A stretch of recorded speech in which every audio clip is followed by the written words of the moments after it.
కేవలం వరాల గురించి మాత్రమే మాట్లాడితే మీరు వరాల విషయంలోనే ప్రాముఖ్యత చూపుతారు, ఆసక్తి చూపుతారు, కానీ మిగిలిన సంగతి పట్టించుకోరని వరాల గురించి మాట్లాడి అంతకంటే శ్రేష్టమైన సర్వోత్తమమైన మార్గము మీకు తెలుపుచున్నాను అని ప్రేమ అన్నాడు. ఏమన్నాడు? ప్రేమ అన్నాడు. అంటే ఆత్మలను రక్షించడానికి, వాళ్ళని సంపూర్ణతలోకి నడిపించడానికి, మనుషుల్ని ప్రభావితం చేయటానికి, సమాజాల్ని ప్రభావితం చేయటానికి కృపావరాలు మాత్రమే కాదు, కృపావరాలతో పాటు వీటన్నిటికంటే శ్రేష్టంగా ప్రేమ కావాలి అన్నాడు. కొంతమందికి వరం ఉంటుంది, ప్రేమ ఉండదు. వరం ఉండి ప్రేమ లేని వ్యక్తుల దగ్గర మనం ఉండలేం.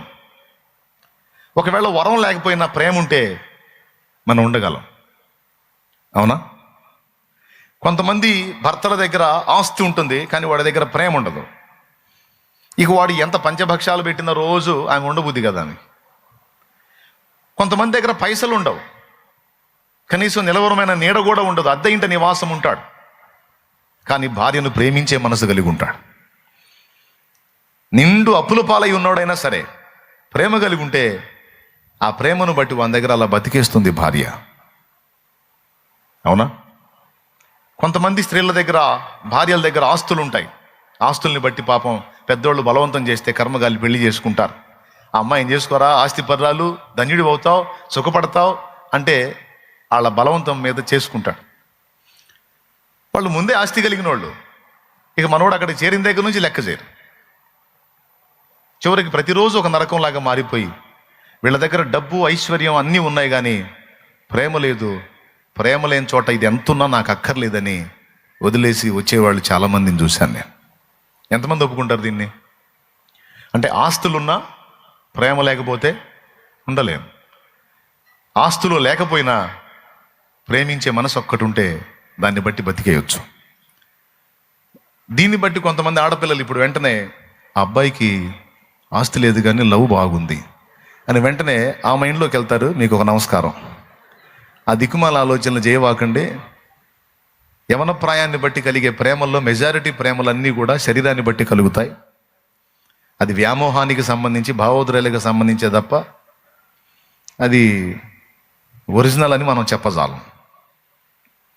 ఓకే, కాబట్టి వెంటనే నేను అందుకే మా మమ్మీ డాడీ ఒప్పుకోకపోయినా, ఆ అబ్బాయికి డబ్బు లేకపోయినా, అబ్బాయి దగ్గర లవ్ ఉంది, అందుకే నేను ఆ అబ్బాయిని లవ్ చేస్తున్నానని ఫీల్ అయిపోతున్న చెల్లెమ్మ, పళ్ళు రాలుతాయి, జాగ్రత్త. ఏమో వాడు ఇప్పుడు నిన్ను గ్యాంబ్లింగ్ చేస్తుండొచ్చు, తర్వాత నీకు మొహం పాత చింతగా పచ్చడి చేయొచ్చు, చెప్పలేం. కాబట్టి జాగ్రత్త అమ్మా. ఏంది అలా చూస్తున్నారు? కాదా? రంగు రంగుల ఆకర్షణలే విత్తనాలయ్యేనా, రాకాసి మూకల స్నేహాలే నీకు ఊరులుగా మారేనా. రంగు రంగుల ఆకర్షణలే విత్తనాలయ్యేనా, రాకాసి మోకల స్నేహాలే నీకు కురులుగా మారేనా.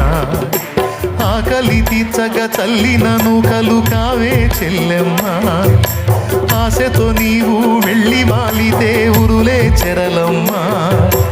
ఆకలి తీర్చగా చల్లిన నూకలు కావే చెల్లెమ్మ, ఆశతో నీవు వెళ్ళి వాలితే ఉరులే చెరలమ్మ.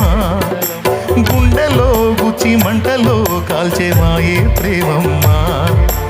యవ్వన కాలపు కామపు చేష్టలు ప్రేమను కోకమ్మా. యవ్వన కాలపు కామపు చేష్టలు ప్రేమను కోకమ్మా. ఇది ఇంకోసారి పడదాం.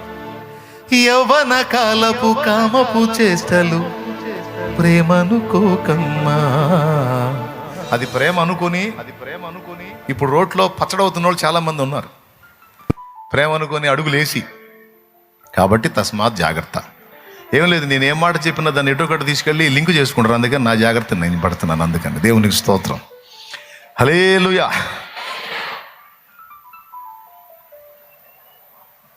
పాయింట్ కదా. కాబట్టి ప్రేమ లేని చోట ఎన్నున్నా దండగే. కాబట్టి ఏం లేకపోయినా ప్రేమ ఉంటే పండగే ఉన్నంతలో. కాబట్టి ఇప్పుడు అన్నిటికంటే సర్వోత్తమమైన మార్గం ఏంటంటే ప్రేమ అన్నాడు. సర్వోత్తమమైన మార్గం ప్రేమ. అని ఆ ప్రేమను గురించి వర్ణిస్తాడు. ఎంత బాగా వర్ణిస్తాడో.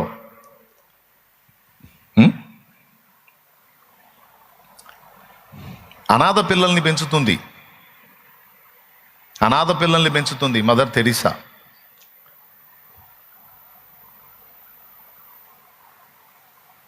ఓ రోజు ఆ పిల్లలకు ఆహారం లేదు. వాళ్ళకి ఆహారం ఏర్పాటు చేయడానికి ఏం చేయాలని ఆలోచించి సమీపంలో ఒక ధనవంతుడు గురించి విని, ఒరిజినల్గా నేను సేవ చేస్తున్నాను, అనాథ పిల్లలు కదా, ఆయన దగ్గరికి వెళ్ళి ఏదైనా రిక్వెస్ట్ చేస్తే సాయం చేస్తాడేమో అని ఆయన దగ్గరికి పోయి, ఆయన దగ్గరికి వెళ్ళి, అయ్యా అనాథ పిల్లలు ఉన్నారు, వాళ్ళకి ఆహారం లేదు, మరి మీరు ఏదైనా సాయం చేస్తారని మీ దగ్గరికి వచ్చాను అని చేజాపింది. ఆయన లేచి వచ్చి ఆ చేతిలో కేకరిచ్చి ఉమ్మాడంట. అని ఉమ్మాడంట, చేతిలో ఉమ్మాడు. ఉమ్మిపోయి కూర్చున్నాడు. ఇట్లాంటి వాళ్ళు అందరూ వస్తారని ఏదో మొత్తానికి ఆయనకున్న ఫీలింగ్ ఆయన. ఆమె ఎలా స్పందించింది? నువ్వైతే ఎలా స్పందిస్తావు?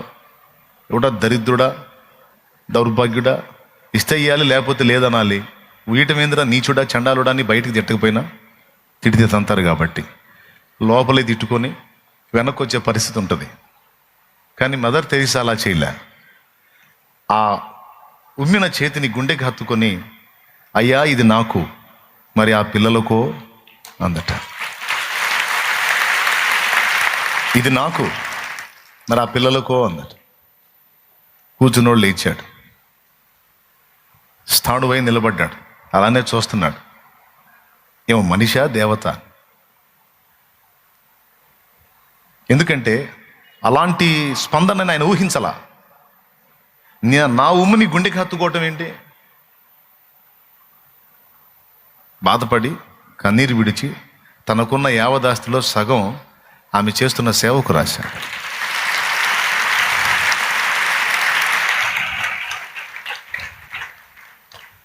యుగోస్లేవియా దేశం నుంచి ఇండియాకు వచ్చింది ఆగ్నెస్ గొన్సా బోజాక్షువా ఆమె పేరు.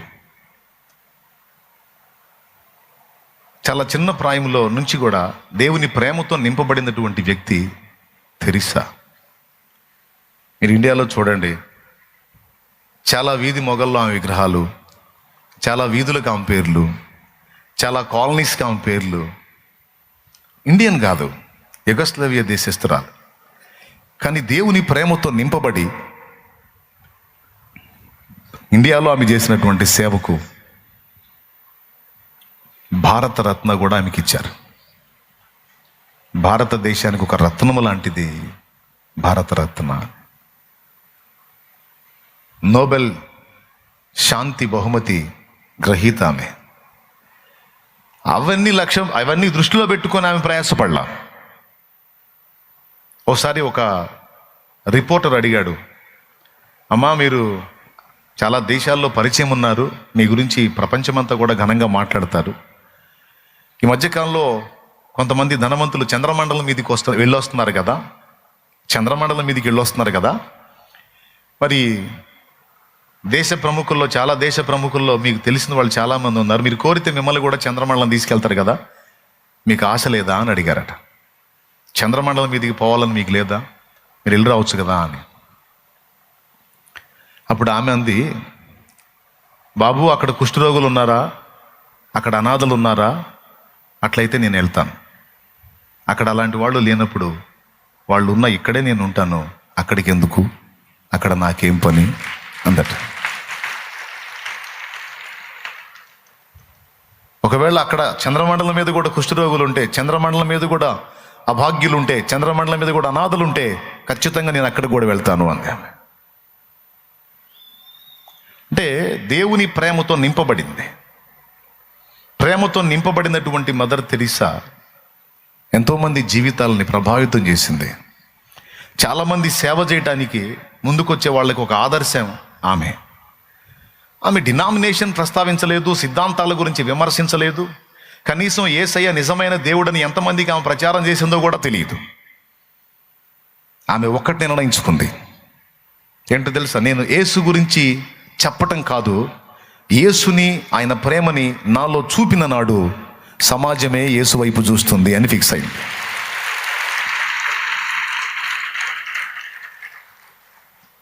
ఏమర్థమైంది మీకు? పెద్ద పెద్ద మాటలతో, పెద్ద పెద్ద డైలాగులతో మనం యేసుని గురించి మాట్లాడతాం, అనర్గళ ప్రసంగాలు చేస్తాం. నేను ప్రారంభం నుండి సేవలోనికి వచ్చిన ఆ రోజు నుంచి ఈ రోజు దాకా నేను గుర్తించింది ఏంటో తెలుసా? నేను చేసే ప్రసంగాల కన్నా నేను చూపే ప్రేమను బట్టి ఎక్కువ మంది దేవునికి కనెక్ట్ అవటం నేను ప్రాక్టికల్గా అనుభవించాను. నేను చేసే ప్రసంగం కన్నా నేను చూపినటువంటి ప్రేమను బట్టి చాలామంది దేవునికి కనెక్ట్ అయ్యారు. పసిబిడ్డలు మొదలుకొని వృద్ధుల వరకు చాలామంది హృదయాల్లో ఆ ప్రేమను బట్టి దేవుని కార్యం జరిగింది. అందుకే నా ఫ్యామిలీకి చెప్తాను, నాతో కూడా ఉన్న వాళ్ళకి చెప్తాను, ప్రేమ ప్రధానం, ప్రేమ కీలకం. ప్రేమను కలిగి ఉంటే కొన్ని బాధలు పడాలి, కొన్ని ఇబ్బందులు పడాలి, కొన్ని శోధనలు పడాలి. కానీ వాటికి భయపడి మనం ప్రేమించడం మానేస్తే మనం దేవునికి ఇష్టంగా ఉంటాం. ప్రేమ లేని వ్యక్తి దగ్గర, ప్రేమ లేని సంఘంలో దేవుడు ఉండడు. మరి ప్రేమ కలిగి ఉంటేనేమో అగచాట్లు. ఎవడెట్ట సస్తే నాకెందుకు అన్నోడికి ఏ దిగులు లేదు. వానికి ఏమైద్దో వీనికి ఏమైద్దో అన్నోడికి మనశ్శాంతి ఉండదు. ఎంతమంది ఒప్పుకుంటారు? అందరి గురించి ఆలోచించేవాడికి మనశ్శాంతి ఉండదు. ఎవడెట్టన్నా ఏ వాగులోనన్నా పడిన నాకెందుకు అన్నోడికి ఏ బాధ ఉండదు. కొంతమంది విసిగిపోయి కొంతమందికి ప్రేమ చూపించి దెబ్బతిని ప్రేమ లేదు, దోమ లేదు, ఆ శాలేమన్నా మాటలేనిట తయారయ్యాను నేను. ఎవడెట్ట సస్తే నాకెందుకు, ఎవడెట్ట ఊరేగితే నాకెందుకు, దాన్ని పోయి ఎన్ని తగిలించుకొని ఆయన మాటలు నేను బాధలు పడుతున్నానని కొంతమంది మానుకునే వాళ్ళు ఉన్నారు ప్రేమ చూపటం. గుర్తుపెట్టుకో, ప్రేమ అనేది బాధపరచబడినట్టు కనపడిద్ది, కానీ చాలామంది బాధను తీర్చిద్ది. ప్రేమ నష్టపోయినట్టు కనపడిద్ది, కోల్పోయినట్టు కనపడిద్ది, కానీ ప్రేమ చాలా సంపాదించుకుంటుంది. ప్రేమ ఓడిపోయినట్టు కనపడిద్ది. నా ప్రేమ నీకు చులకనగా ఉందా, నా ప్రేమ నీకు ఎలా అయిందా, నా ప్రేమ నీకు ఎలా అయిందా అని సహజంగా మనం డైలాగులు వాడతాం. కొన్నిసార్లు పిల్లల విషయంలో తల్లిదండ్రులు నా ప్రేమ ఓడిపోయింది సార్, నా ప్రేమ ఓడిపోయింది సార్ అంటారు. గుర్తుపెట్టుకో, ప్రేమకు ఓటమి లేదు నాయన. నిజమైన ప్రేమకు ఎప్పుడూ ఓటమి ఉండదు. ఓడిపోయినట్టు కనబడిద్ది, కానీ చివరికి ప్రేమే గెలిచిద్ది. ప్రేమే గెలిచిద్ది. బానిసైనట్టు, దాసత్వంలోకి వచ్చినట్టు ప్రేమ కనపడిద్ది, కానీ అనేకుల్ని దాసులుగా చేసుకుంటుంది ప్రేమ. ఆ ప్రేమను బట్టే వచ్చి తను తాను రిక్తుడిగా చేసుకున్నాడు. ఎవరు? మన ప్రాణప్రియుడు నజరేయుడు యేసు. ప్రేమను బట్టి వచ్చి తను తాను రిక్తునిగా చేసుకున్నాడు. సమస్తం కోల్పోయిన వాడుగా వచ్చాడు, కానీ మనందరి హృదయాలను గెలిచాడు. ఆమేన్, ఆమేన్. మనందరి నిమిత్తం ఆయన దాసుడిగా మార్చబడ్డాడు. అవునా? మనుషుల పోలికగా పుట్టి ఫిలిప్పీ 2:5 దాసుని స్వరూపం ధరించుకున్నాడు. ఏమంటాడు అక్కడ? క్రీస్తు యేసునకు కలిగిన ఈ మనస్సు మీరును కలిగి ఉండండి. ఆయన దేవునితో సమానముగా ఉండటం విడిచిపెట్టకూడని భాగ్యమని ఎంచుకొనక మనుషుల పోలికగా పుట్టి దాసుని స్వరూపం ధరించుకొని తన్ను తానే రిక్తునిగా చేసుకొని. దాసుడు మన నిమిత్తం ఆయన దాసుడుగా తన్ను తాను అప్పగించుకున్నాడు. దాసుడిలాగా వచ్చి సేవ చేశాడు. ఇప్పుడు మన మొత్తాన్ని ఏం చేశాడు? మనకింకా యేసు దాసుడుగానే ఉన్నాడా, యజమానుడు అయ్యాడా?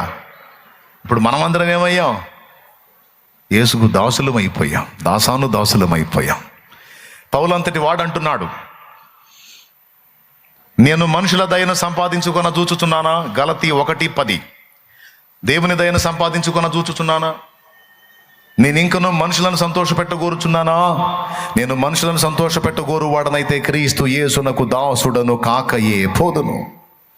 యేసు దాసుడిని అని చెప్పుకున్నాడు పౌలు. ప్రకటన గ్రంథం 1:1 యేసు క్రీస్తు తన దాసులకు తెలియజేయడానికి తండ్రి అయిన దేవుడు ఆయనకు అనుగ్రహించిన ప్రత్యక్షత. యేసు క్రీస్తు తన దాసులకు కనపరచుటకు దేవుడు ఆయనకు అనుగ్రహించిన ప్రత్యక్షత. స్టార్టింగ్ అది ఉంటుంది, దాసులు. ఎవరు దాసులు? అందరు నోరు తెరిచి చెప్పండి. మనందరం ఏమయ్యాం? ఆయనకి దాసులమయ్యాం. మనందరినీ దాసులం చేయడానికి ముందు ఆయన ఏమయ్యాడు? దాసుడయ్యాడు. దాసుడై మనందరినీ గెలిచి మనందరినీ దాసులను చేశాడు. ఆయన యజమానుడయ్యాడు. కోల్పోయినట్టు కనపడ్డాడు, మనల్ని సంపాదించుకున్నాడు. దాసుడైనట్టు కనపడ్డాడు, యజమానుడయ్యాడు. ఓడిపోయినట్టు సిలువలో కనపడ్డాడు, కానీ సాతానును గెలిచాడు, మరణాన్ని గెలిచాడు, మన హృదయాలను గెలిచాడు. ఎక్కడ ఓడిపోయాడు యేసు? యేసు ప్రేమ ఓడిపోదు. అలాగే యేసు ప్రేమ మనం కనపరిచిన అది కూడా ఓడిపోదు. ప్రేమే గెలిచిద్ది. అందుకే అంటాడు, కృపావరాలు ఉండగానే సరికాదు నాయన, కృపావరాలు ఉన్నా లేకపోయినా ప్రేమతో నిండిన వ్యక్తిగా నువ్వు ఉంటే జీవితాలను నువ్వు ప్రభావితం చేయగలవు అని చెప్పాడు. మదర్ తెరిసా ఒక తీర్మానం చేసుకుంది ఏంటంటే, యేసు ప్రేమతో నేను నింపబడాలి, దేవుని ప్రేమతో నేను నింపబడాలి. నేను దేవుని ప్రేమను లోకానికి చూపించగలిగితే నేను యేసును చూపించినట్టే. లోకంలో అన్యుడిగా ఉన్నప్పుడు సైతం యేసు ప్రభు అంటే ఒక మత సంబంధమైనటువంటి విద్వేషం ఉన్నా, మదర్ తెరిసాను చూసినప్పుడు మాత్రం ఆమె మీద గౌరవంతో, ఆమె దేవుడి విషయంలో కూడా కొంచెం గౌరవం అట్లా అనిపించేది. ఎందుకంటే ఆమె చేతిలోనో మెడలోనో ఏడో సిలువ కనపడతా ఉంటుంది. అంటే మదర్ తెరిసా ఏం చేసిందంటే, యేసుని గురించి అనర్గళ ప్రసంగాలు దంచకుండా ప్రేమ, యేసు ప్రేమ ఎలా ఉంటుందో లోకానికి చూపించింది. ఆమెను బట్టి అసలు ఈమెకి ఇంత ప్రేమ ఎలా వచ్చింది, ఈమె ఎవరి సంబంధాన్ని వెతికితే ఆమె నజరేయుడగు యేసుక్రీస్తు భక్తురాలు. ఇది యేసుక్రీస్తు ప్రేమ, ఇది యేసుక్రీస్తు సేవ, ఇది యేసుక్రీస్తు జాలి, దయ, కనికరం. ఇది ఆయనను బట్టి వచ్చింది ఈమెకి అని దేవుణ్ణి మహిమపరిచింది. ఆమె అంటది, ప్రార్థించే పెదవుల కన్నా పనిచేసే చేతులు మిన్నా అని. అంటే దీనంగా ఇబ్బందికరమైన పరిస్థితుల్లో వ్యక్తులు ఉంటే, నీకోసం నేను ప్రార్థన చేస్తాను అని వెళ్ళిపోవటం కాదు. నీ చేతనైతే సేవ చేయి, నీ చేతనైతే హెల్ప్ చేయి. అంతేగాని నీ జేబులోనే పెట్టుకొని జస్ట్ నేను ప్రేయర్ చేస్తానని వెళ్ళిపోవద్దు. ప్రార్థించే పెదవుల కన్నా పనిచేసే చేతులు మిన్నా అని ఉంటే ఇవ్వు ముందు, తర్వాత ప్రార్థన చేయదు, వేరే సంగతి. భయంకరమైన జబ్బు ప్రబలిన దినాల్లో చాలామంది, ఒక ఊర్లో చాలామంది రోగులు అయిపోయారు. ఆ ఊర్లో చాలామంది రోగులు అయిపోతే అంటువ్యాధి ఆ రోగులందరినీ ఆ ఊళ్ళో వాళ్ళు ఆరాధించేటువంటి ఒక దేవత గుళ్ళోకి తీసుకెళ్ళింది. ఒక దేవత ఆలయంలోకి తీసుకెళ్ళి ఒక పక్కన్నటువంటి మంటపంలో వాళ్ళందరినీ పండుకోబెట్టి వాళ్ళకి వైద్యం చేస్తుంటుంది.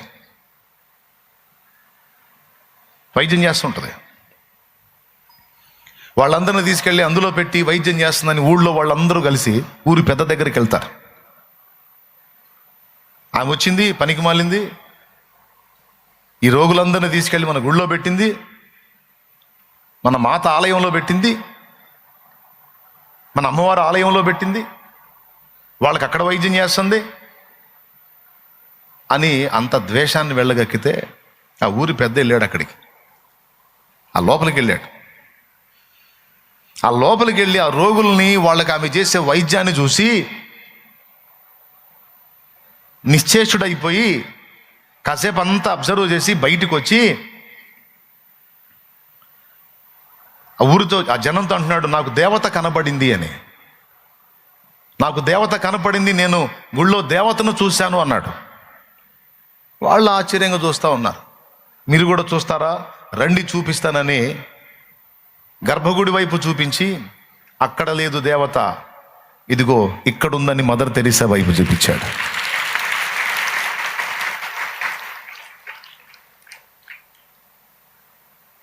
ఇక్కడుందిరా దేవత, అది సేవ అంటే, అది దేవుని మనసు అంటే అని చెప్పాడు. నా చిన్ననాడు తెలుగు నాంటేళ్ళు అనుకుంటాను, అందులో మదర్ తెరిసా గురించి ఒక పాఠం వచ్చింది. మరి మీలో ఎవరికన్నా గుర్తుంటే ధన్యులు, ఎంతమంది గుర్తుందో ఏమో. మరి అవునా? ఓకే, అట్టయితే మీరు నాతో పాటు చదువుకున్న వాళ్ళే. దేవునికి స్తోత్రం, హల్లెలూయా. మదర్ తెరిసా గురించి ఒక 2-3 పేజీలు తెలుగు నాంటెల్లో వచ్చింది. అందులో ఆ చిన్నప్పుడే ఆమె స్టోరీ విని మళ్ళీ మళ్ళీ చదువుకునేవాడిని. ఏదో తెలియని ఆకర్షణ, ఆమె సేవ, ఆమె మీద వ్యసనంతో. ఇప్పుడు సేవ చేసేవాళ్ళు అంటే కొంతమందికి పిచ్చి ప్రేమ ఉంటే కొంతమందికి సావ కొట్టాలంత కక్ష ఉంటుంది. ఇదేం దరిద్రం నాకు అర్థం కాదు, సైతాను మనసు. సేవ చేసే వాళ్ళని కొంతమంది చూస్తే ఎంతో ప్రేమిస్తారు, కొంతమందికి వాళ్ళని చంపేయాలన్నంత కక్ష కలిగిద్ది, దయ్యం ప్రేరణ. ఆనాడు కూడా మదర్ తెరిసాని ద్వేషించే ఉన్మాదులు, దుర్మార్గులు ఉన్నారు. ఆమెని వేగు చూసేవాళ్ళు. ఒకటికి కిరాయి ఇచ్చి పంపించారు చంపేమని ఆమెని. నిజంగా తెలుగు నాంటేల్లో ఉంది, గుర్తుందా మీకు? అదిగో తెలుగు నాంటేల్లో ఉంది. ఆమెను కిరాయి ఇచ్చి చంపేయమని హంతకుడిని పంపించారు. ఆమె ఉండే ఏరియాకి పోయాడు, అక్కడ లేదు ఆమె. ఎక్కడ ఉంటుందనే వాకప్ చేశాడు. ఫలానా ప్రదేశంలో ఇప్పుడు సేవకి వెళ్ళింది, అక్కడ సేవ చేస్తూ ఉంటుందని చెప్పారు. ఆడికి వెళ్ళాడు. ఆడికి వెళ్తే ఒక గుడారంలో ఓ పేషెంట్ ఉన్నాడు, కలరా వ్యాధిగ్రస్తుడు. కలరా జబ్బు వస్తే వాంతులు, విరోచనాలు. మనకు సరిగ్గా ఒక 4-5 సార్లు వాష్రూమ్కి వెళ్ళొస్తే చాలు బాటిల్ ఎక్కాల్సిందే మనకి. అలాంటిది కలరా గొప్పతనం ఏంటో తెలుసా? వాంతులు, విరోచనాలు 2 అవుతాయి. చూస్తానే మనిషి అపస్మారక స్థితిలోకి వెళ్ళి చనిపోతాడు. భయంకరమైన జబ్బు అది, మరియు అంటువ్యాధి. వీడు వెళ్ళి ఎంక్వైరీ చేస్తాడు ఆమె ఎక్కడుందో అని. ఫలానా దగ్గర ఉందండి. ఆ గుడారం దగ్గరికి పోతాడు, బయట నిలబడతాడు. లోపల పేషెంట్గా ఆమె సేవ చేస్తుంటుంది. ఏం లేదు, అతను వాంతి చేసుకుంటుంటాడు, ఈమె ప్లేట్ పడతా ఉంటుంది.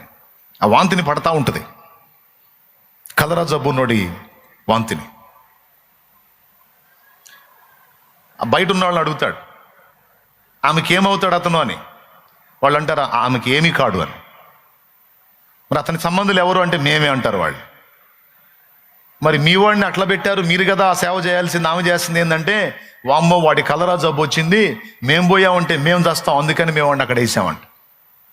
మరి ఆమె ఎందుకు చేస్తుందంటే, ఆమె ఏంటంటే ఆమె మనసది, ఆమె సేవ చేసిద్ది, ఆమె దేవుని బిడ్డ. చూస్తాడు, వాడు కక్కిందంతా పట్టి శుభ్రం చేసి వానికి మళ్ళీ కొంచెం మెడిసిన్ ఇచ్చి వానికి సేవ చేసి వాని సేద తీర్చి పండుకోబెట్టి బయటకు వస్తుంది. ఆమె బయటకు వచ్చేటప్పుడు వాడు 2 కాళ్ళు పట్టుకొని ఏడుస్తాడు. ఆమె రియల్గా జరిగింది. 2 కాళ్ళు పట్టుకొని ఏడుస్తాడు, అమ్మా నన్ను క్షమించు, నీ ప్రాణం తీద్దామని వచ్చిన దుర్మార్గుండమ్మా నేను అని ఏడ్చి మారు మనసు పొందుతాడు అతను. ఇదంతా మీకు ఎందుకు చెప్తున్నానంటే, క్రీస్తు యేసు సంబంధులు నింపబడాల్సినటువంటి విషయాలలో ఒక కీలకమైనది ప్రేమ. ఆ ప్రేమ కలిగి ఉంటే అన్ని ఇబ్బందులే, అన్ని కష్టాలే, అన్ని బాధలే. మరి కష్టాలు, ఇబ్బందులు, బాధలకు భయపడి ప్రేమ లేని బతుకుదామా? ప్రేమ లేని వాడు దేవుడిని ఎరగడు కదా. ప్రేమ లేని వ్యక్తి దగ్గర, ప్రేమ లేని సంఘంలో దేవుడు ఉండడు కదా. ఒకసారి దేవుడు నన్ను ఇదే ప్రశ్నించాడు, ప్రభువా ప్రేమను బట్టి వాళ్ళని వీళ్ళని అందరినీ ఆదరిస్తా, అందరినీ చేరదీస్తా ఉంటే వాళ్ళు పొందిన మేలంతా పొంది చివరికి వెళ్ళేటప్పుడు ఏదో ఒక విమర్శ చేసి, ఏదో ఒక నిందించి, ఏదో ఒక దుష్ప్రచారం చేసి వెళ్తున్నారు ప్రభువా, గాయమైపోతుంది. ఉన్నంత వరకు ఉంటున్నారు, తిన్నంత వరకు తింటున్నారు, పొందినవన్నీ పొందుతున్నారు, చివరికి వెళ్ళేటప్పుడు ఏదో ఒక మాట బ్యాడ్గా మాట్లాడి వెళ్తా ఉన్నారు. ఇట్లాంటి వాళ్ళని చేర్చుకొని ఈ బాధలు పడటం అవసరమా? వాళ్ళ చావేదో వాళ్ళే చేస్తారని వదిలేస్తే గొడవ ఉండదు కదా. ఎందుకు నాయన నాకు ఈ బాధలు అని ఒకరోజు అంటే ఇట్లాంటి తగిలి ఒక తీర్మానం చేసి దేవుడిని అడిగా. దేవుడు నాతో స్పష్టంగా మాట్లాడాడు ఆ విషయాన్ని. ఏమన్నా తెలుసా? కష్టాలు, నిందలు, విమర్శలు, మాటలు, అవమానాలకు భయపడి ప్రేమను మానేస్తే, ప్రేమ లేని వ్యక్తిగా నువ్వు మారిపోతే, నా కుమారుడా ప్రేమ లేని వ్యక్తి దగ్గర, ప్రేమ లేని సంఘంలో నేను ఉండలేను అన్నాడు. బాధలైనా, కష్టాలైనా, కన్నీళ్ళైనా, ఇరుకులైనా, ఇబ్బందులైనా, నిందలైనా, అవమానాలైనా ప్రేమ ఉన్న సంఘంలోనే నేను ఉంటాను. ప్రేమ లేని సంఘంలో నేను ఉండలేను అని దేవుడు మాట్లాడాడు. నాతో ఉన్నోళ్ళు కూడా చెప్తా ఉంటాను, నేనున్నప్పుడు నా ముందు షో చేయటం కాదు, నేను లేనప్పుడు కూడా ప్రేమ నిండిన వ్యక్తులుగా మీరు ఉండండి. దేవుని సన్నిధికి వచ్చిన దీనుల్ని అసహించుకోకండి, ఏసడించుకోకండి, ఇబ్బందికరంగా మాట్లాడకండి, వాళ్ళని తృణీకరించకండి. వాళ్ళకి ఎన్నో బాధలు, ఇరుకులు, ఇబ్బందులు, సమస్యలు వస్తాయి, చాలా వేదనల్లో వస్తారు. వచ్చిన వాళ్ళని కాస్త ప్రేమగా పలకరించండి, మీరు చేయదగ్గ ఆతిథ్యం చేయండి. ఒకవేళ ఇబ్బంది పెట్టినా తట్టుకోండి. సేవ అంటే అదే. ఏ ఇబ్బంది లేకుండా, ఏ శోధన లేకుండా, ఏ ఒత్తిడి లేకుండా అంత ప్రశాంతంగా ఉంటుంది. సేవ ఎట్లా ఇద్ది, త్యాగం ఎట్లా ఇద్ది, సమర్పణ ఎట్లా ఇద్ది. ఒరిజినల్గా ప్రేమ అంటేనే, సేవ అంటేనే అనేక రకాల ఒత్తిళ్లతో, నలుగుళ్లతో కూడిన వ్యవహారం. కాబట్టి మీరు వాటికి సిద్ధమై ఉండి వారిని ఆదరించినట్లయితే దేవుని మెప్పు పొందుతారు. అంతేగాని మనుషుల్ని కుక్కల్లాగా ఏసడించుకొని, ఎదిరించుకొని చండాలంగా వ్యవహరించడం అనేది దేవునికి నచ్చదు, నాకు నచ్చదు. మనం చచ్చేంత వరకు, మనల్ని దేవుడు పిలిచేంత వరకు ఏది కోల్పోయినా విశ్వాసాన్ని, ప్రేమను మాత్రం మనం కోల్పోకూడదు. విశ్వాసాన్ని, ప్రేమను మాత్రం మనం కోల్పోకూడదని నా ఆత్మీయ బిడ్డలకు చెప్తా ఉంటాను. ఎన్నోళ్ళు వింటారు, కొంతమంది విననోళ్ళు ఉంటారు. సోది మాలోకాలు ఎన్ని చెప్పినా సరే వాళ్ళ మైండ్కి ఎక్కదు. వాళ్ళు అని ఎదిరిస్తూ ఉంటారు. అంటే ఎక్కువ మంది ఉండరు, ఒకరిద్దరు అట్టంటి వాళ్ళు ఉండొచ్చు. ఎక్కువ శాతం మంది మాత్రం పాపం అంకితమై పరిచర్య చేస్తూ ఉంటారు. వాష్రూమ్ శుభ్రం చేసే దగ్గర నుంచి ప్రతి పని నా బిడ్డలు చేస్తారు. నాకు దేవుడు అనుగ్రహించిన ఆత్మీయ బిడ్డలు. ఇప్పుడు ఇవన్నీ మీకు ఎందుకు చెప్తున్నానంటే, ఈ రాత్రి ముందుగా కృపా వరముల కంటే కూడా మించిన సర్వోత్తమమైన మార్గం, ఆత్మలకు రక్షణకరంగా, దేవునికి మహిమ తెచ్చే విధంగా మనకు ఉపయోగపడే దివ్యమైన సాధనం ప్రేమ. అమర్యాదగా నడువనిది, అపకారం చేయనిది, అన్నిటినీ ఓర్చునది, అన్నిటినీ తాళునది. అమర్యాదగా నడువనిది, అపకారం చేయనిది, అన్నిటినీ ఓర్చునది, అన్నిటినీ తాళునది. స్వప్రయోజనం చూసుకొననిది, సత్వరమే కోపపడనిది, మత్సరపడనిది, డంబము లేనిది, ఉప్పొంగనిది.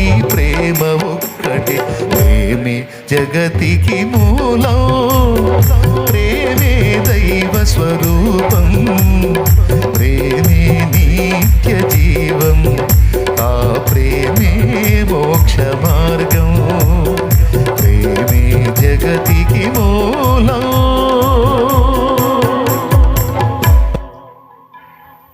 పాడటానికి బాగానే ఉంది, వినటానికి బాగానే ఉంది, ప్రేమ చూపటానికే బాధ.